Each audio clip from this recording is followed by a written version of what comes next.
مرکز مطبوعات ریاست وزارت کارهای داخلی دوشنبه خبر داد که شب 7 دکامبر راننده ماشین تمغه مرسدس بنز رقم دولتیش 1414 NN07 غفورов نورعلی حسینویچ سال تولدش 1988 استقامت کننده شهر دوشنبه کوچه راه نو که در حالت سرخوشی بلند قرار داشت هنگام حرکت در کوچه فردوسی از سمت کوچه قاسموف به سمت کوچه بربد به سبب بلند بودن سرعت ماشین از عهده اداره واسطه نقلیات نبرآمده نخست با قسم قفای ماشین به دیوارچه بتونی بین راه برخورده سپس 4 پیادهگر را پخش کرده است.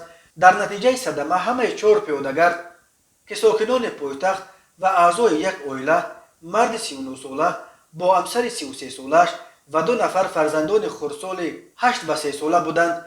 جراحات گوناگون در نمود شکستن استخوان قسم‌های گوناگون بدن گرفته در بیمارخانه بستری کرده شدند، اما متاسفانه سنه 8 دکامبر بر اثر جراحات وزنین برداشتن یکی از آنها پدر خاندان عبدالخالق جمشید در بیمارخانه به هلاکت رسید. خبر داد میلیشیای پایتخت تاجیکستان.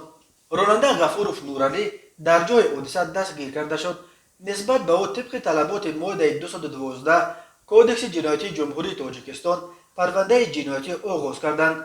راننده به حبس پیشکی گرفته شده. تفتیش صدمه ادامه دارد.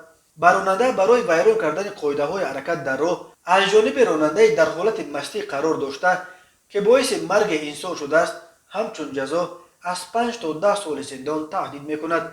میلیشیای دوشنبه میگوید نوابسته به تاکیدهای همیشگی مقامات میلیشیا به این که در حالت سرخوشی راندن ماشین به عاقبت‌های فاجعه‌وار آورده می‌رساند، بعضی رانندگان صرف نظر نموده سببگار فاجعه‌های تلخ زندگی صدمه‌های مرگ‌آور راه و نقلیات می‌شوند. بنا به آمار رسمی در 11 ماه سال روان در دوشنبه 4 صدمه با عیب رانندگان در حالت مستی قرار داشته رخ داده است. در نتیجه 7 نفر هلاک گردیده، 8 نفر دیگر جراحت‌های گوناگون جسمانی برداشتند.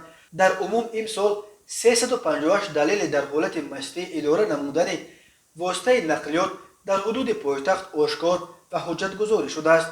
ماده 332 کودکس حقوق ویرانکنی جمهوری تاجیکستان برای در حالت مستی راندن ماشین حتی اگر این عمل باعث صدمه هم نشده باشد همچون جزا جریمه به مبلغ 300 نشان دهنده برای حسابها 18,000 سومانی و محروم کردن از حقوق رانندگی به مهلت تا 5 سال را پیش بینی کرده است.